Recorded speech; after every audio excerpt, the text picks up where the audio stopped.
Kashmir man Indus highway road बनाई तो गई थी, लेकिन रोड में नाकिस मटेरियल इस्तेमाल होने से रोड जगह जगह से टूट फूट का शिकार है। रोड ना होने की वजह से शहरी सफर करने के लिए परेशान हैं और मुसाफिरों को सफर करने में दुश्वारी हो रही है। मजीद शहरियों ने और मुसाफिरों ने वश न्यूज से बातचीत करते हुए कहा, ठेकेदार आया सॼे रोड जो मनसूबो खणी आया, वरी जेको आहे त रोड खे चतियूं हणी निकिरी आहे। असांजो मुतालबो इहो आहे त सॼो रोड ठाहिनि, सॼो रोड ख़राब लॻो पियो आहे, आवाम परेशान आहे।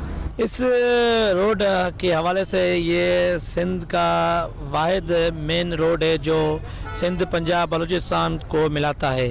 ये तकरीबन 1 साल पहले रोड ये बना हुआ है। इसमें नाकिस मटेरियल इस्तेमाल करने की वजह से ये जगह जगह रोड जो है ना टूट फूट का शिकार हो गया है और हमें आने और जाने में तकलीफ़ होती है। और जब बच्चों को स्कूल छोड़ने जाते हैं तो फिर बहुत ही तकलीफ़ होती है, या गाड़ी का टायर रात टूट जाता है या टायर पंचर हो जाते हैं। हम हुकूमत वक्त से यही मुतालबा करते हैं फिलफौर इस रोड को बनाया जाए। रोड पर सफर करने वाले मुसाफिरों ने और शहरियों ने सिंध हुकूमत से मुतालबा किया है कि नोटिस लेकर इस रोड को दोबारा बनाया जाए।